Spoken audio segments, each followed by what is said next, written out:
tere! See siin on teine video minu kanalilt Südamesõnumid ja jätkakski siit, kus ma esimeses videos pooleli jäin. Ja esimene video ei ole küll veel üles laetud, sest ta tuli natukene pikem kui 15 minutit, aga ma ei oska veel, ma õpin, kuidas ma saan ma ei raatsi sealt midagi ära lõigata, seega ma pean vaatama, kuidas ma ta ikkagi saaksin üles laadida. Algul ma mõtlesin küll, et ma teen uue video, aga ma ju ei saa enam sellist videot teha. See oli see ja ma arvan, esimene video on ikkagi tehtud. Aga võimalik, et see teine video saab hoopiski ennem vaatajateni. Aga ega sellest ka mitte midagi ju ei ole, kui ma hakkasin nii mõtlema, et ega see ei ole nüüd selline, see ei olegi oluline. Aga jätkaks ikkagi sealt, kus esimene video pooleli jäi. Et see oli nagu see koht, et me ei saa mitte kedagi teist muuta, kui ainult iseennast. Ainult nii saame me maailma paremaks teha, muutes iseennast, mitte kedagi teist. Ja selleks, et seda teha, tuleks nagu ennast tõepoolest üles leida või kuidagi üles äratada, et meie kõikide sees on olemas sügav sisemine tarkus, mis on meile antud. Keegi ei ole sellest ilma jäetud, aga see on kuidagi elu jooksul mattunud selliste kihtide alla, et tihti võib juhtuda nii, et meist on saanud hoopiski mingid maskide kandjad ja nagu me ei oska olla ehedad meie, sest me arvame, et me peaksime olema kuidagi teistsugused, et siis me oleme väärtuslikumad, vastuvõetavamad. Ja see on küll kõige sügavam vale, mis üldse inimesel võib tekkida. Et ainus, keda me uskuda saame, oleme me ikkagi ise. Me võime kuulata kõiksuguseid väliseid õpetusi. Aga see, mis meid kõnetab, mille me tõene ära tunneme, seda me tunneme ju kohe. Seda ütleb meie keha, me tunneme seda kehas. Käib see tunne, et sa tunned, et see on tõde sinu jaoks. Ja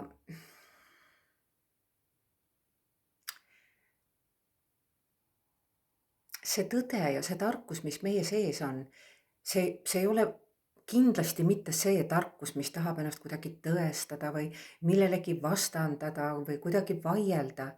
See on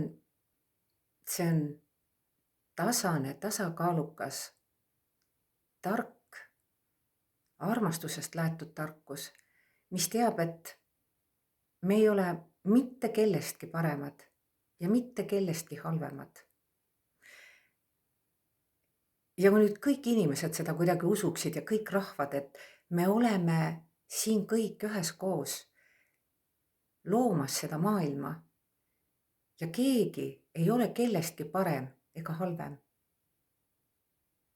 Lihtsalt elame ja loome. Ja kui me nüüd kuidagi suudaksime need näilisuse rüüd maha raputada ja siis me peaksime, ma arvan, et te kõik olete kuulnud nagu räägitavat sellisest sisemisest lapsest, kes on tõesti igas inimeses ja olemas see puhas ja rikkumata sisemine laps. Kui me selle lapse nagu suudame üles äratada ja üles leida ja temaga üheskoos oma teekonda jätkata, ma arvan, et see on midagi väga õiget, mille poole me püüdlema peaksimegi. Ja juba eelmises videos oli juttu minu väikesest luule- ja mõtiskluste raamatust, mis on kõik minu südamesõnumid. Kõik need mõtisklused ja luuletused on niimoodi sündinud läbi südame, kuidas või kust jõuavad sõnumid nagu südamesse. Ega ma seda nii päris täpselt ju veel ei tea, aga midagi suuremat ja kõrgemat küll. Ja ma ei ole siin keegi, kes on mingi teadja, aga ma olen kindlasti inimene, kes tahab teada. Ja ma loengi siit raamatust väikese mõtiskluse sellest, kuidas ma leidsin üles oma sisemise lapse. Olin jõudnud eluga punkti, kus justkui keerutasin ümber enese, leidmata tee otsa, teadmata, kust edasi minna. Kõik oli justkui puntras ja vale. See polnud enam mina, see maskide kandja ja sobituja. Tõeline mina oli mu enese poolt pagendatud ja kõige hirmsam oli see, et ma ei teadnud sedagi, kuhu ta jätnud olin. Ma teadsin, et pean üles leidma väikese tüdruku enese sees, selle, kes teadis minust kõike. Tema käes olid mu teekonnakaart ja kõik mu kaotatud võtmed. Et eluga edasi minna, et oleks mõtet jätkata, pidin ta leidma. Kusagil minus pidi ta ju veel alles olema. Süüvisin endasse, õppisin vaikusest vastuseid leidma. See oli keeruline teekond, kuid tasus end ära. Minu maailm oli justkui tardunud.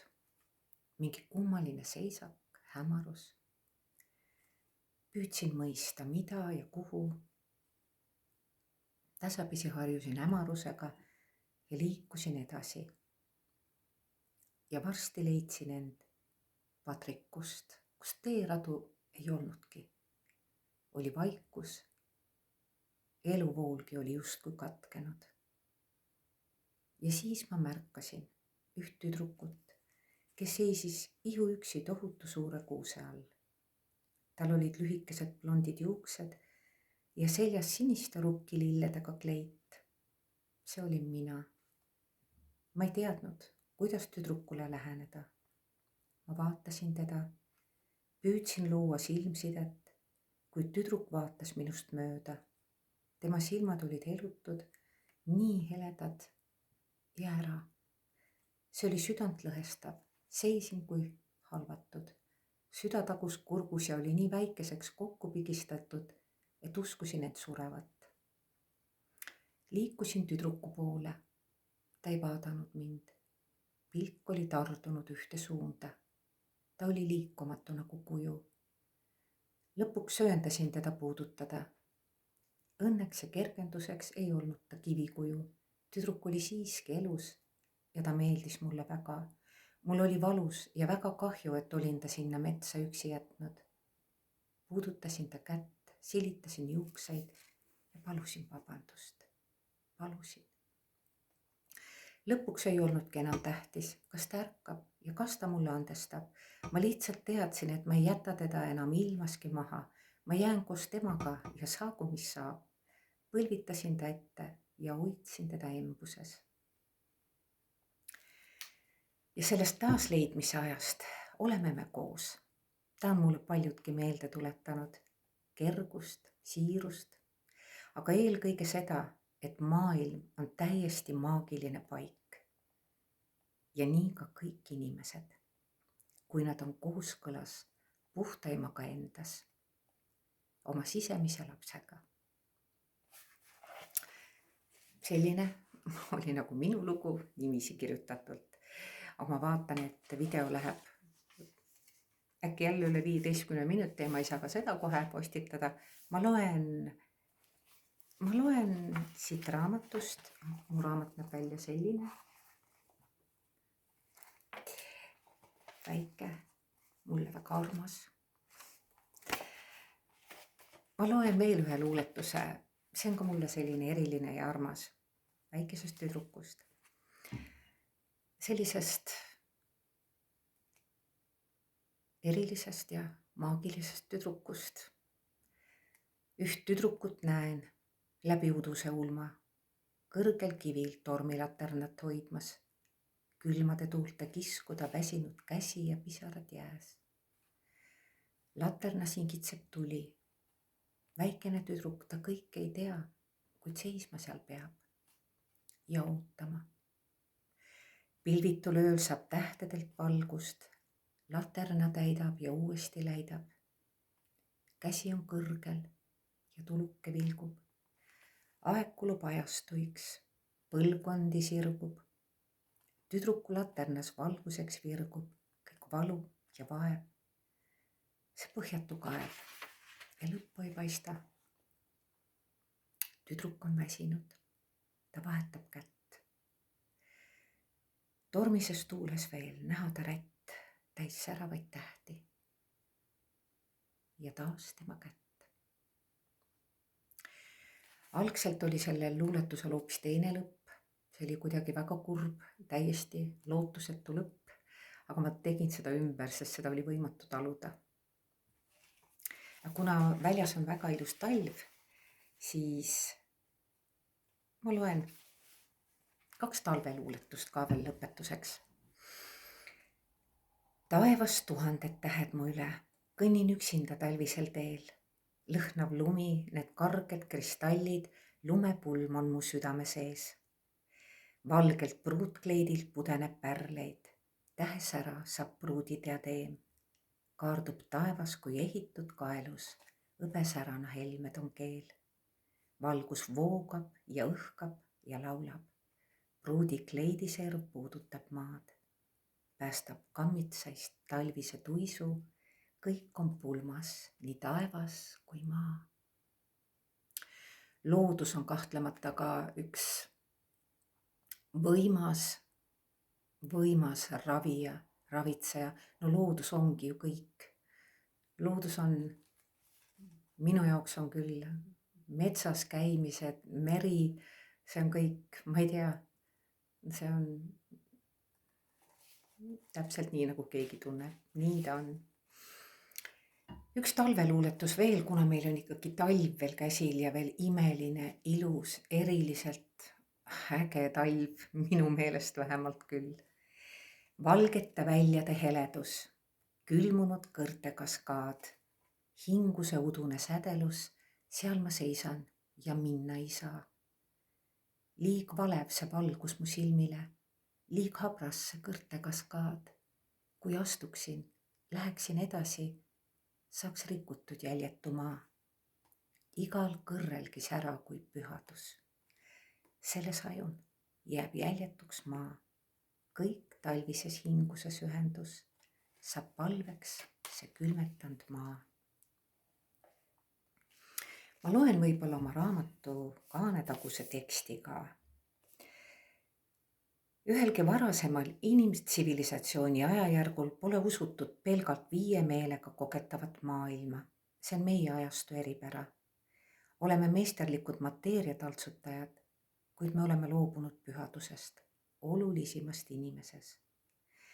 Ja ometi on pühadus kõikjal meie ümber ja me sees. Tuleb lihtsalt seisatada ja vaikida.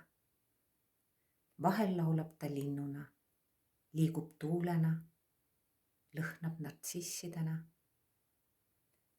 Homme võib see olla teisiti, aga see on alati päris, see on tõeline ja kogeda saab seda vaid südamega, sest mõistus on pühaduse jaoks liiga väike.